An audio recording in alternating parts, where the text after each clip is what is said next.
तो भाई, आपको दिलचस्पी की बात बताऊं, मुझे अपने ऊपर तीसरे दिन पता चला, हिरासत में रहने के तीसरे दिन पता चला कि मेरे पर एफआईआर क्या है।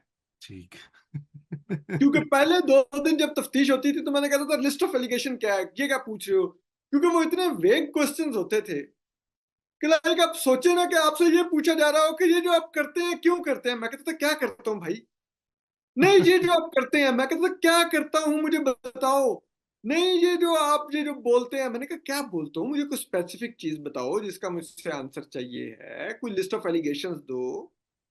नहीं, आप अपने डिफेंस में स्टेटमेंट लिख के दें। मैं कहता था भाई किस चीज के डिफेंस में लिखनी है, कोई एलिगेशन होगा उसका डिफेंस में स्टेटमेंट लिखनी होगी, कुछ बताओ तो सही। तो कुछ नहीं था। लाइक मेरे सामने बैठ के जब रजा भाई मेरे वीलॉग सुनने शुरू किए गए, ठीक है, और मेरे सामने मेरा ट्विटर हैंडल सर्च करना शुरू किया गया कि इससे पूछना क्या है, तो आप खुद लगा लें कि वहां पर वो कितनी तैयारी से बैठे हुए थे। और बिल्कुल। फिर ये था कि तीसरे दिन बिल आखिर मुझे जब कोई बात हुई तो मैंने कहा नहीं ये आप क्या पूछ रहे हैं, ये वो। तो उन्होंने कहा नहीं आपको पता नहीं है आपके ऊपर एफआईआर क्या है। मैंने कहा भाई मुझे अभी तक एफआईआर आपने दिखाई नहीं किया है। तो हाँ। उन्होंने फाइल के अंदर से एफआईआर निकाली। उन्होंने कहा ये देखिए आप पे एफआईआर क्या है। अब जो मैंने एफआईआर पढ़ी उसमें ये था जी कि दहशतगर्दी को ग्लोरीफाई करता हूँ, जिसे कहते हैं पब्लिक ऑफिस होल्डर्स और स्टेट ऑफिशियल्स को स्टॉक करता हूँ। और अजीबो गरीब किस्म की वो एफआईआर थी। किसी को नॉमिनेट नहीं किया गया था, किसके साथ मैंने क्या किया है, कहाँ पे किया है, किस इदारे को टारगेट किया है, कुछ नहीं था। तो मैंने थोड़ी देर बिल्कुल। एफआईआर पढ़ी। मैंने कहा ये एफआईआर है। उन्होंने कहा हाँ जी यही एफआईआर है। और अब आप देखें जो आपने वीलॉग्स किए हुए आप मानते हैं आपके हैं, तो हम तो आपकी जल्दी कन्विक्शन ले लेंगे। तो मैंने कहा यार आप तो अगर साबिक वज़ीर-ए-आज़म मियां नवाज शरीफ और इमरान खान साहब की कन्विक्शन ले सकते हैं तो मैं तो बिल्कुल एक मामूली सा सहाफ़ी हूँ, मेरी लेना तो कोई इश्यू नहीं होना चाहिए आपके लिए, आप बिल्कुल ले लें, आपने लेनी है तो। तो वो एक अजीबो-गरीब सा एक था कि आप एक जगह पर बंद हैं, आपको नहीं क्लियर आपका जुर्म क्या है, आपको जो लाइन ऑफ क्वेश्चनिंग है वो बहुत वेग है, आपके बारे में स्वीपिंग स्टेटमेंट्स पास की जाती हैं वहाँ पर, और जो बुनियादी मकसद है वो ये है कि आपको इस तरह के हालात में रखा जाए कि आपको एक तज़लील का एहसास हो कि आप एक सहाफ़ी हैं, आपको नहीं मालूम आपने जुर्म क्या किया है, आपको एक गंदे से सेल के अंदर फेंक दिया जाए, जो आपको लिटरली ऐसे ही लगे कि आप वॉशरूम में रह रहे हैं। और वहाँ पे हम्म। अजीबो-गरीब किस्म के लोग आप गिरफ्तार कर कर के लाते हैं। उस सेल में छोटा-सा सेल हो, 19-19 लोग उसमें हो। आप खुद सोचिए 10 से 12 का एक बाय 12 का एक रूम है, उसमें 19 लोग आ जाए तो वो तो ऐसे ही लगेगा एक छोटा-सी कॉर्नर मीटिंग शुरू हो गई है उधर। तो वो वहाँ पर आपको रखा जाए, आपको रीडिंग मटेरियल ना दिया जाए, आप प्रॉपर बिल्कुल। सो ना सकें, तो वो उस सारे अमल से गुजारा जाए आपको, और आपको हर तारीख के ऊपर आपको कैमरों के सामने आपके साथ मैन हैंडलिंग की जाए, ये दिखाने के बिल्कुल। लिए कि ये होता है जो बोलेगा। आपसे सवालात किए जाए, अपने सोर्सेज बताएं। अच्छा बताएं किसके दफ्तर में आपका सोर्स था, किसके साथ क्यों ये चीजें बताएं, अपने डिवाइसेस दें, अपने पासवर्ड्स दें।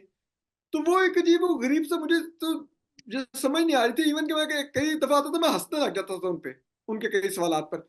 तो मुझे कहते थे कि आप तो लगता है बहुत ही आदी हैं इन चीजों के कि आप हंसते हैं।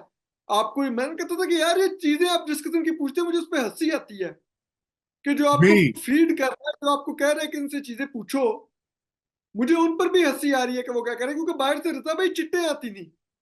बिल्कुल। ठीक बिल्कुल। है? पहले दिन कुछ लोग बैठे हुए थे, जिस पर मैंने जाके कोर्ट में भी बोल दिया कि मेरे लेफ्ट साइड पे 2 फरिश्ते लाके उन्होंने बिठा दिए थे। तो अब वो अगले दिन से वो आए ना तो फिर चिट्टे आने लग गई। मैं कहता था मेरी फलां चीज को आप कैसे कह सकते हैं फेक न्यूज है, तो आपको पता है वो फेक न्यूज मेरी साबित करने के लिए क्या करते थे, किसी और सहाफी का ट्वीट मुझे पढ़ के सुनाते थे, फलां सहाफी ने तो ये कहा था कि ये खबर दुरुस्त नहीं है। मैं कहता था भाई ये सहाफी कब से स्पोक्स पर्सन हो गए। नहीं, लेकिन असद इससे सवाल बिल्कुल कहां से बन जाएंगे, लेकिन असद इससे यही सवाल होता है कि बिल फर्ज, मैं ये नहीं कहता, और मेरा यही मौकफ रहा है जब आप जेर असद, मैंने कहा बिल फर्ज अगर उसने गलती भी की है, अगर उससे मिस रिपोर्टिंग हो गई है, तो उसका ये मतलब है कि एफआईए उसको पकड़ के तो बंद कर दे हवालात में। क्या ये तो कोई जो है तरीका ही नहीं है। अगर किसी को प्रॉब्लम है आपकी खबर से या आपके एनालिसिस से, तो वो जाए, डेफेमेशन का सूट कर दे, लाइबल का कर दे, नोटिस भेज दे, आपको आपको जवाब को तलबी का कर दे। ये एक मसला जो है ना, अब आपका तो जाहिर बात है खबरों में जेर गर्दिश रहा, और हम आप हमारे पुराने कंट्रीब्यूटर, हमारे दोस्त साथी हैं, लेकिन ये तो और लोगों के ऊपर भी लागू हो सकता है ना। आपसे तो स्टार्ट हुआ है, कल को तो लाइनें लगी होंगी यहाँ पे। तो ये बताओ, इसका सद्देबाब कैसे किया जाए, इसका क्या किया जाए इस पूरी बात का?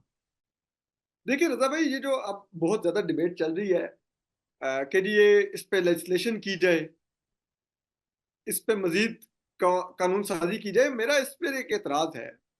हमारी रियासत पिछले 75 साल से कवानीन के गलत इस्तेमाल के हवाले से जानी जाती है। हम्म।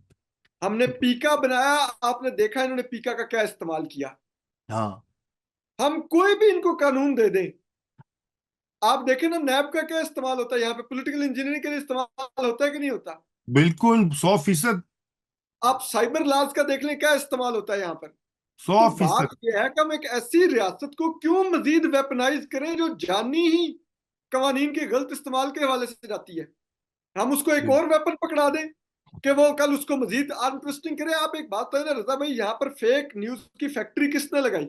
बिल्कुल बिल्कुल, उस खुद जिन्होंने लगाई है वो रो रहे जी हैं। वो रो रहे हैं। और जिन लोगों ने, अभी भी लोग फेक न्यूज कर रहे हैं, लेकिन अगर वो फेक न्यूज उनकी मंशा की है तो उनको कोई हाथ लगाने वाला नहीं।